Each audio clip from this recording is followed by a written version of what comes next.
So ஆப்கானிஸ்தான்ல வந்து பாத்தீங்கன்னா women வந்து முதல்ல ஸ்கூலுக்கு போகக்கூடாது, எஜுகேஷன் அவங்களுக்கு ப்ரோஹிபிட் பண்ணப்பட்டிருக்கு, டிரைவ் பண்ணக்கூடாது, பிளஸ் 70 கிலோமீட்டர்ஸ்க்கு மேல அவங்க நடந்து போறதா இருந்தாலும் மேல் கார்டியன் இல்லாம போகக்கூடாது, பார்க்ஸ், ஜிம்மு, அதுக்கப்புறம் ஸ்போர்ட்ஸ் கிளப் இதெல்லாம் விசிட் கூட பண்ணக்கூடாது.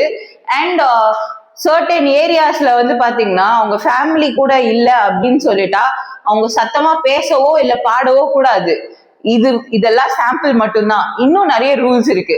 ஆனா இது இந்தியா, ஆப்கானிஸ்தான் கிடையாது அப்படின்றத மறந்துட்டு எங்களோட பிரஸ் கான்ஃபரன்ஸ்க்கு விமன் ஜேர்னலிஸ்ட் வரக்கூடாது அப்படின்னு ஒரு ரூல் போட்டிருக்காங்க. இதுக்காக யாருமே, ஒரு மேல் ஜேர்னலிஸ்ட், கவர்மெண்ட் யாருமே கேள்வி கேட்கல. விமன் ஜேர்னலிஸ்ட் அண்ட் ஃபெமினிஸ்ட் மட்டும்தான் கேள்வி கேட்டு கடைசியில என்ன இருக்கு அப்படின்னு பாத்தீங்கன்னா இன்னைக்கு அந்த கான்ஃபரன்ஸை விமன் ஜேர்னலிஸ்டோட சேர்த்து ரீடூ பண்ணியிருக்காங்க. இதுல ரெண்டு விஷயம் இருக்கு. ஏன் கவர்மெண்ட்டும் மேல் ஜேர்னலிஸ்டும் வந்து பாத்தீங்கன்னா இந்த விஷயத்த கொஞ்சம் கூட கண்டுக்கவே இல்லை?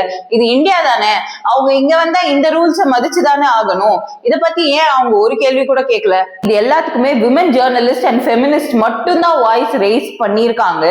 அப்படி வாய்ஸ் ரைஸ் பண்ணதுனால தாலிபானாவே இருந்தாலும் இதுக்கு ஒரு சொல்யூஷன் கிடைச்சிருக்கு. இன்னைக்கு கான்ஃபரன்ஸை ரீடூ பண்ணியிருக்காங்க. ஸோ உங்களுக்கு ஏதாவது ப்ராப்ளம் அப்படின்னா நீங்க தான் வாய்ஸ் ரைஸ் பண்ணும். அமைதியா மட்டும் இருந்துடாதீங்க, அதுக்கு சொல்யூஷன் கிடைக்காது. அமைதியா இருக்கிறது தான் டிப்ளமேட்டிக்கான வே அப்படின்னு நினைச்சீங்கன்னா நம்ம ப்ராப்ளம்கான சொல்யூஷன் எனக்குமே கிடைக்க போறது இல்லை. நம்ம வாய்ஸ் ரைஸ் பண்ணா மட்டும்தான் நம்ம ப்ராப்ளம்கான சொல்யூஷன்ஸ் கிடைக்கும். தேங்க்யூ.